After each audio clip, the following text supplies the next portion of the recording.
Bonjour. Bienvenue sur la chaîne d'un connard qui donne son avis sur des sujets qui ne le concernent absolument pas. Considérez tout ce que vous allez entendre dans cette vidéo comme étant faux. Oui, je savais pas comment illustrer cette intro. Salut tout le monde, ici Doudou. Alors, aujourd'hui, sujet l'histoire. Plutôt l'histoire géo dans l'éducation nationale. C'est peut-être un peu fort. Je vais baisser le son.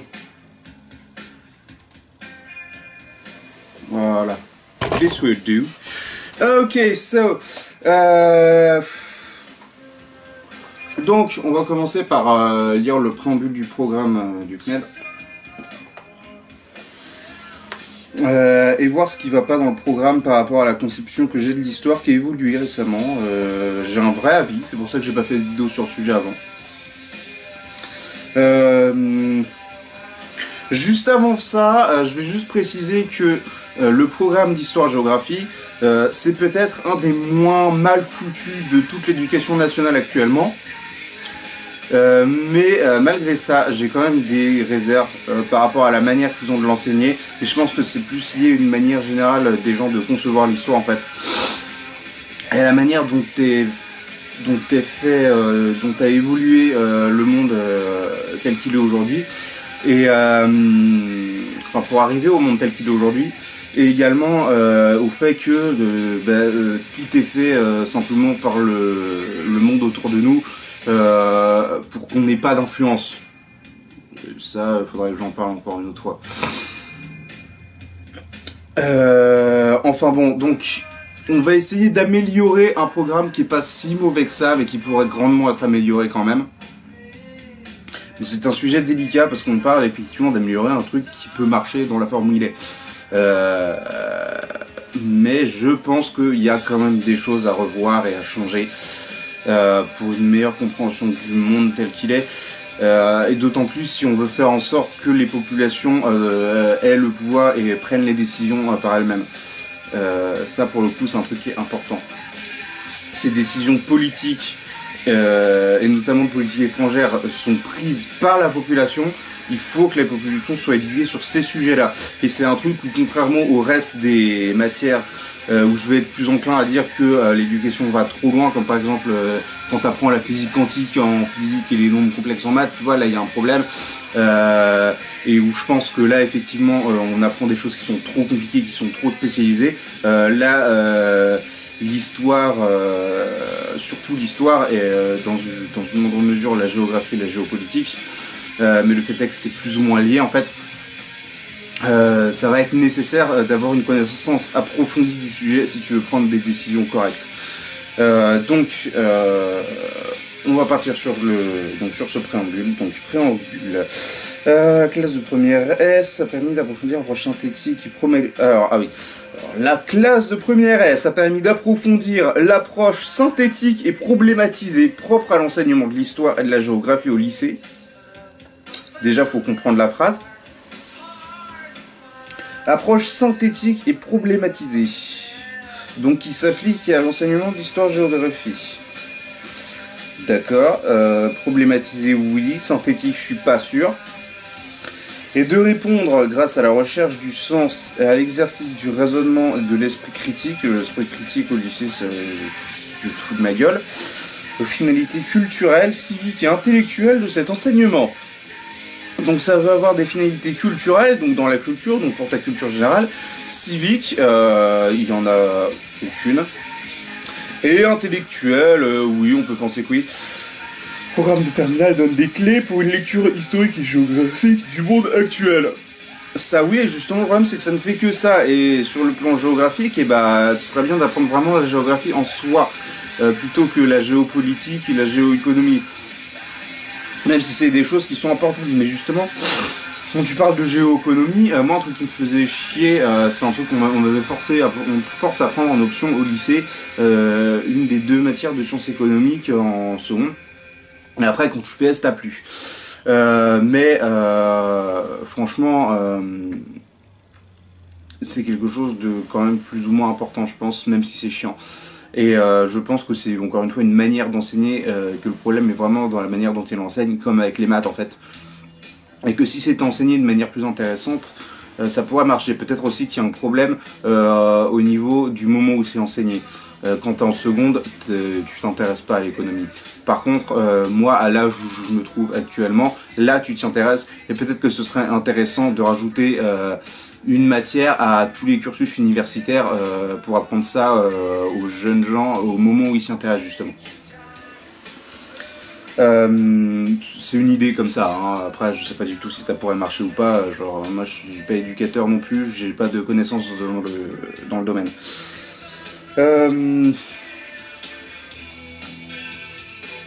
Donc ouais, ce serait bien d'apprendre réellement la géographie, du coup autre chose, et donc je disais ouais, tout ce qui est géopolitique, géoéconomie, ça faudrait l'apprendre justement dans des sciences économiques et sociales.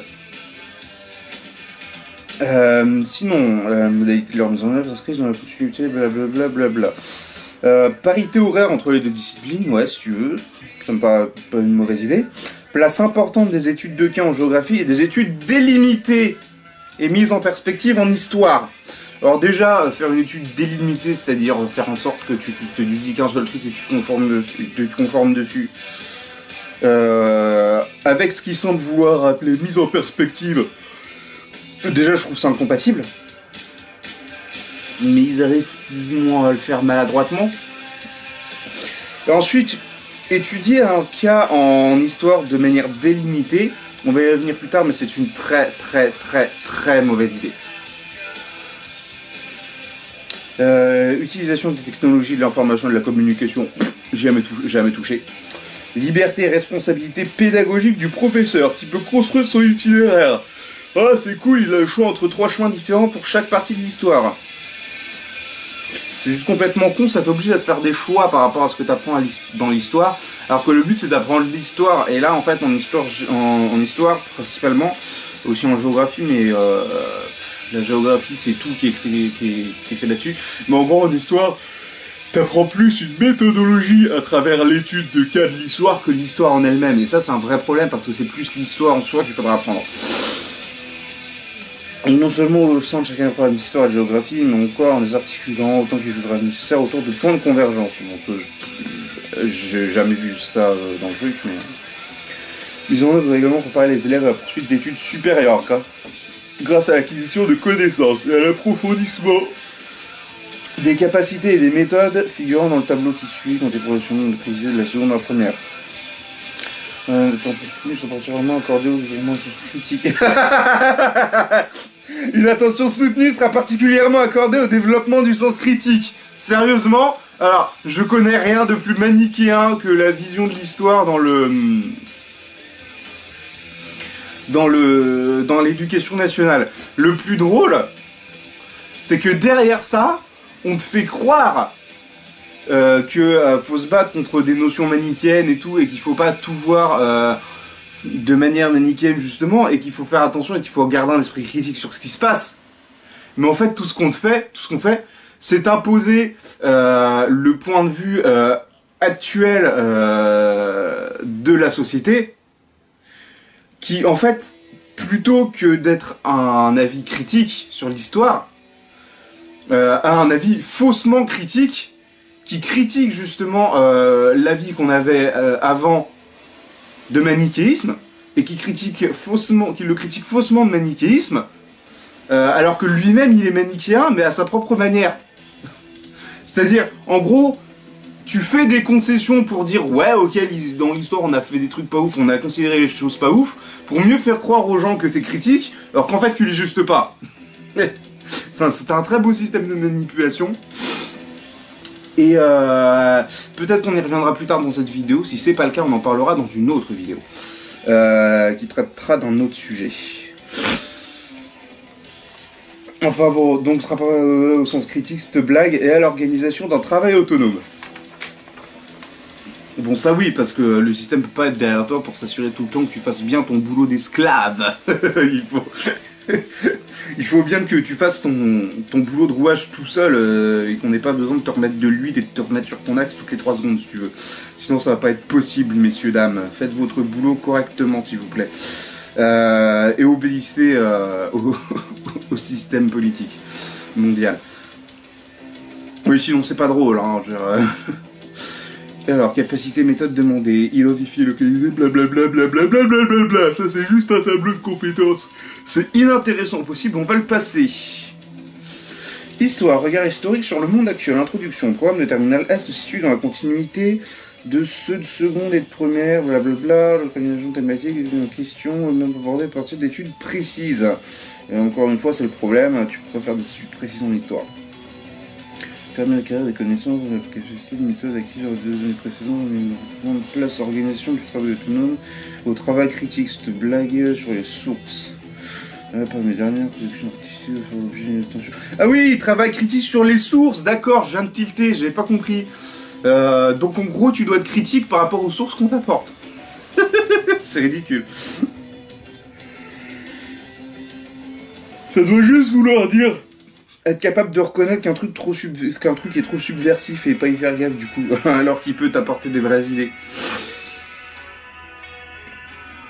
La production artistique... Les productions artistiques. Pourquoi production artistique? Qu'est-ce que ça fout en histoire? Conformément à l'objectif d'enseignement de l'histoire des arts. Bon, ça n'existe plus. J'ai jamais vu au lycée non plus. Est-ce que ça veut dire que le programme du CNED n'a pas changé depuis plusieurs remaniements du programme? Ce sera problématique. Nature à préparer les élèves aux exigences d'enseignement supérieur. Permettant de faire une réflexion historique. Honnêtement, j'ai pas des masses approfondi ma réflexion historique au lycée. Par contre, je l'ai beaucoup approfondi sur Wikipédia. Donc, conclusion, si vous voulez aller voir, si vous voulez apprendre l'histoire, allez voir sur Wikipédia. Fil conducteur du programme. Bien sûr, il faut un fil conducteur. Le programme propose un éclairage majeur au moment actuel, citoyen, faut comprendre d'emblée ce qui caractérise ce regard de rapport entre l'histoire et la mémoire. Ah oui, parce que c'est cette histoire d'histoire et de mémoire aussi. Ça, c'est pas trop mal qu'on te sensibilise à ça, mais là, pour une fois, c'est un exemple de truc qui ne devrait pas avoir sa place dans l'enseignement général et qui devrait être vu justement si tu veux devenir historien, parce que ça consiste en la différence qui existe entre le boulot d'historien et le boulot de témoin, enfin le rôle de témoin de l'histoire. Les 2 thèmes suivants ont été choisis de façon à ce que soit abordé le sujet essentiel à la compréhension du monde actuel. Pour traiter le programme, les 3 thèmes se déclinent en 5 questions dont la mise en œuvre se fait à partir d'études. Je vais pas vous répéter ce que j'en pense. C'est peut-être un peu fort, je vais parler plus fort. Le monde constitué de juxtaposition d'objets singuliers, si tu choisis en fonction de la pertinence pour faire comprendre une période d'un phénomène historique, sous-tendu pour une problématique, même dans une perspective par rapport à la question traitée, j'ai aucun problème avec ce qu'ils disent là. Professeur exerce pleinement ses libertés et sa responsabilité pédagogique. Ah, c'est pas mal ça. Le professeur exerce pleinement sa liberté et sa responsabilité pédagogique. Putain, moins fort. Je te jure, moins fort. J'ai des problèmes de volume avec cette playlist. Donc voilà. Possibilité de construire son propre itinéraire. Ouais, bon. Moyen. Traitant de thèmes dans un ordre différent celui de la représentation, genre du thème 1 qui doit avoir obligatoirement une mise en œuvre du programme. Voilà. Et on commence obligatoirement sur justement cette histoire d'opposition entre l'historien et le témoin. C'était une vision du traitement différent, programme, ce qu'elle peut traiter les thèmes, les questions, blablabla, bon ça c'est le programme. Géographie, mondialisation et dynamique géographique des territoires. J'ai pas besoin d'expliquer en quoi c'est une connerie, c'est pas la peine. Merde, j'ai plus de mémoire.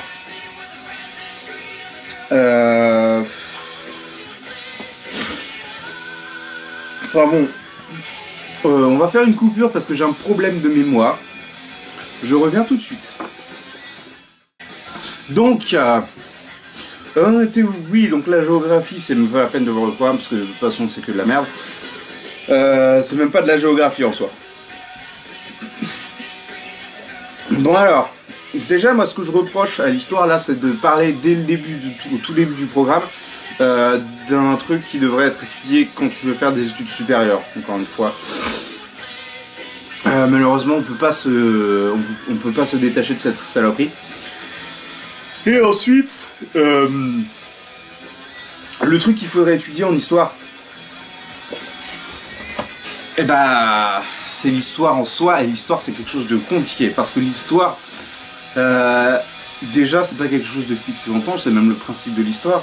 Ça, c'est, je pense, une erreur de notre manière de voir le monde d'une perspective toujours présente, puisqu'on ne peut être que dans le présent, jamais dans le futur, parce que le futur est ce qui est à venir, le passé est ce qui est passé. Et donc le présent, c'est juste là, maintenant, et c'est déjà, une fois que tu as fini de parler, le présent, c'est le présent dont tu voulais parler, c'est déjà le passé. Le passé d'il y a quelques minutes, voire quelques secondes, mais c'est quand même le passé. Parce que le présent, techniquement, c'est juste une illusion, en fait.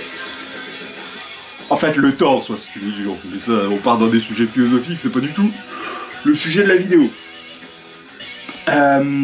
Donc, le problème de l'histoire, c'est donc que...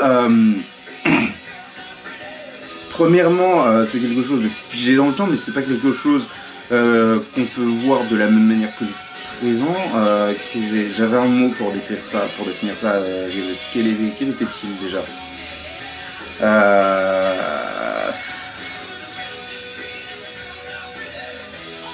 Je sais plus. Bon, c'est pas grave. C'est pas quelque chose de...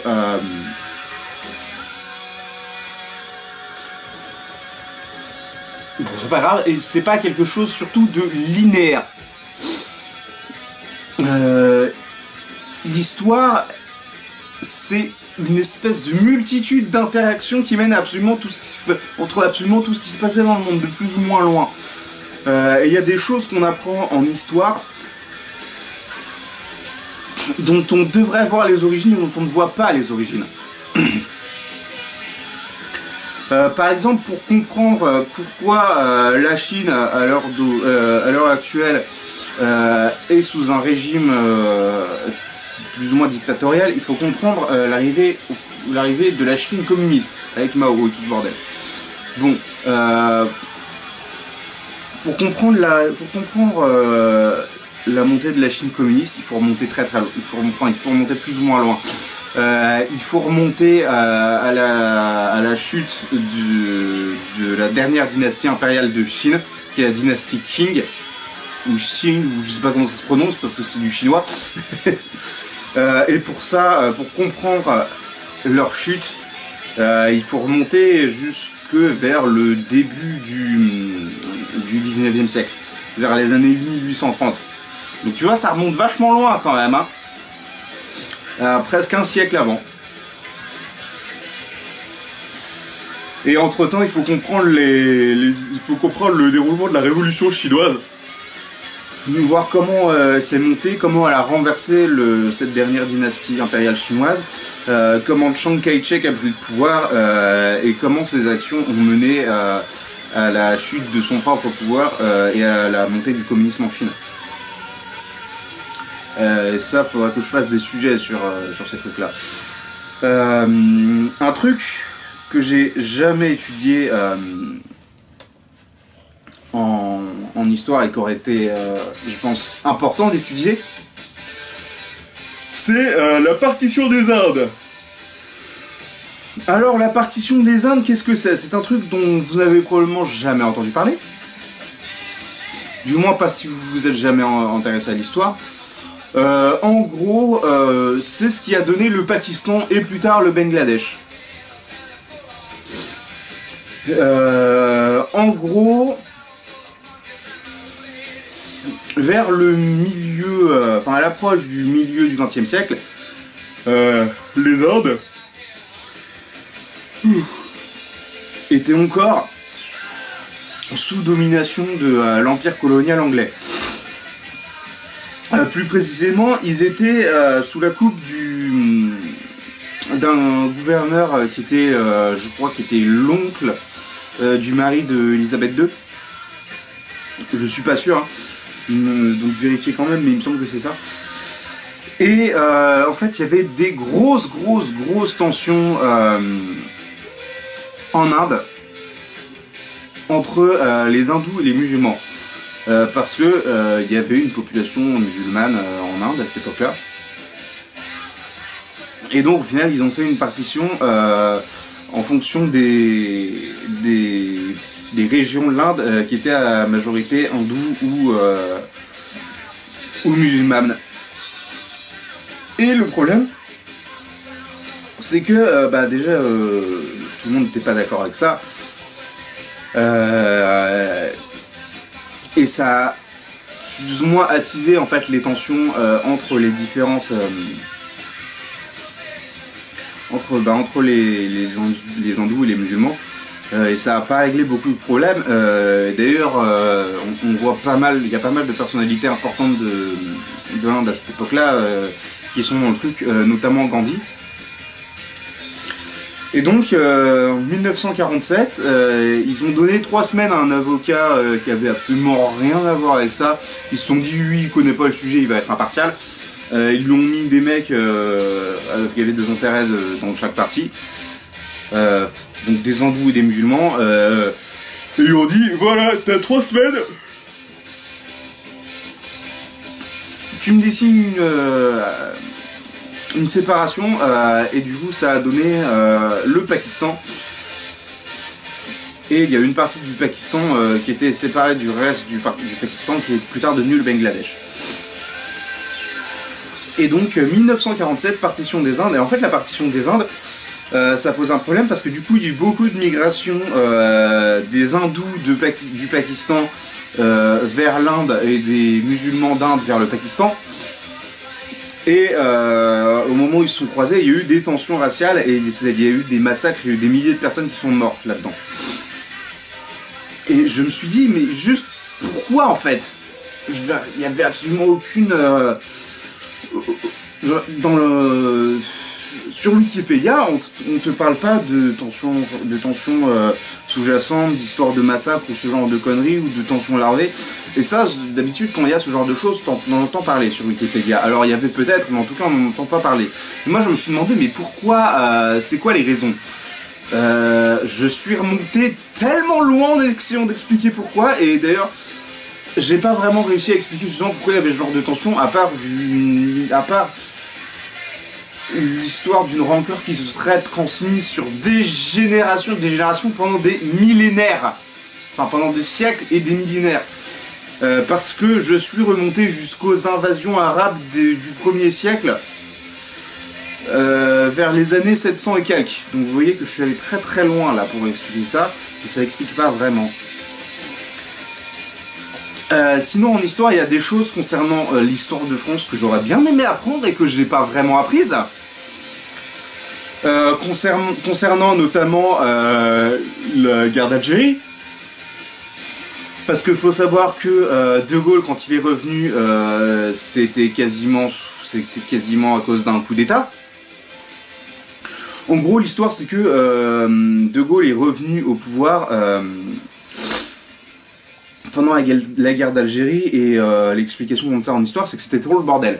La vraie explication, c'est que tu as une partie de l'armée française qui est devenue séparatiste, parce qu'ils voulaient pas que l'Algérie soit indépendante, et qu'ils ont décidé de balancer un coup d'État qui a presque réussi contre le pouvoir français, en exigeant que De Gaulle revienne, et il est revenu avant qu'ils terminent leur coup d'État. Au final, De Gaulle, il a pris la position de l'indépendance de l'Algérie, et ils ont essayé de refaire un coup d'État qui, pour le coup, a échoué lamentablement. Mais ils ont quand même réussi à s'emparer du pouvoir en Algérie la 2e fois. Alors bon, c'est des histoires compliquées, et je vous conseille d'étudier ça plus en détail, parce que c'est vachement intéressant. Et un autre truc que j'aurais bien aimé apprendre, allez, on va remonter un peu dans l'histoire. Donc, globalement, à part l'Algérie, l'indépendance des anciennes colonies françaises, c'est plus ou moins bien faite, ça s'est fait dans la paix et dans des accords mutuels. Sauf dans un autre pays, c'était l'Indochine, qui était effectivement sous domination française, et qui est devenu le Vietnam,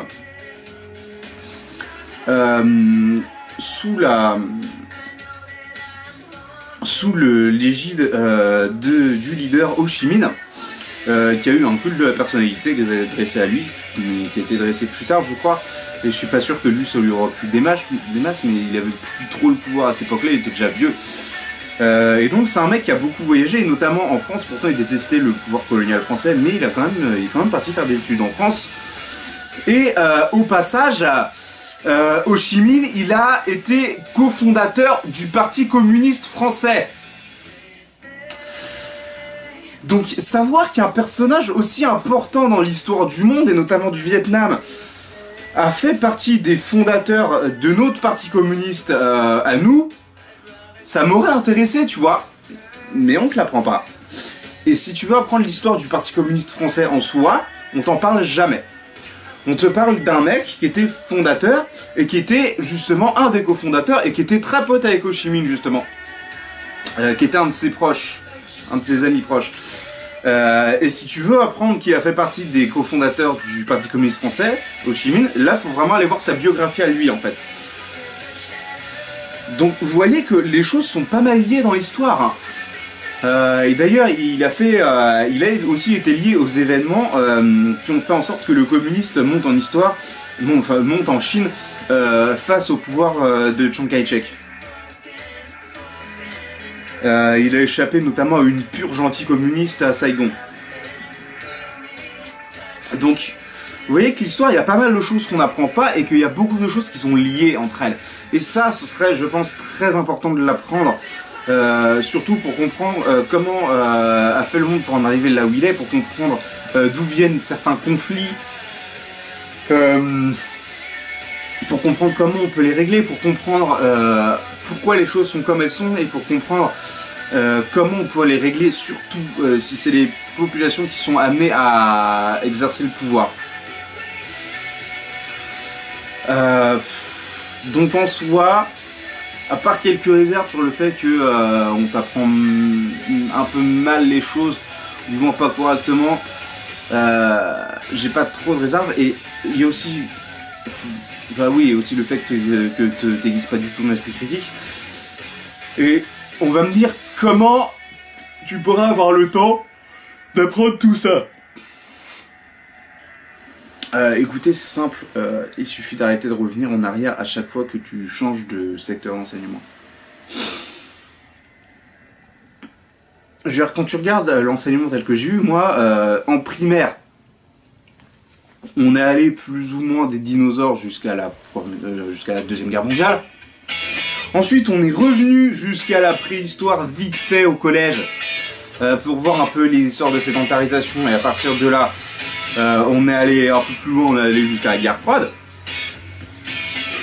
Tout au long du collège, hein, j'entends. Et encore une fois, c'est trop fort. Et en arrivant au lycée, on est revenu à l'Antiquité avec la Grèce antique et la Rome antique. Alors à part le fait qu'on ait vite fait skipper les Arabes et que ce soit pas forcément si ouf que ça, étant donné que ça pourrait être intéressant pour comprendre comment ils en sont arrivés d'une culture qui a grandement contribué à la science et à la médecine à une bande de terroristes. Enfin bon, ça à mon avis, tu regardes au niveau des Américains pendant le XXe siècle, c'est facile à comprendre. C'est la faute des Américains, c'est tout. Non, je devrais pas dire ça, c'est grandement leur faute, mais on a aussi notre part de responsabilité là-dedans. Elle est moindre, hein, mais on l'a. Donc ce que je veux dire, c'est que oui,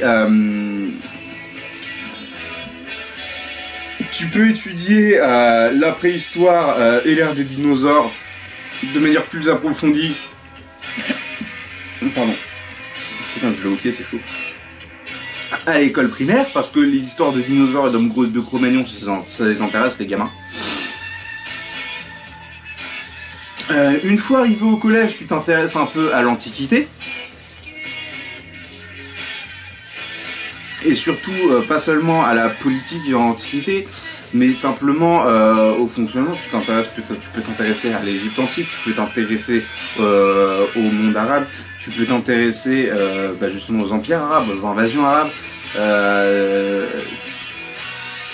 Tu t'intéresses simplement au début de la civilisation telle qu'elle est et à son développement.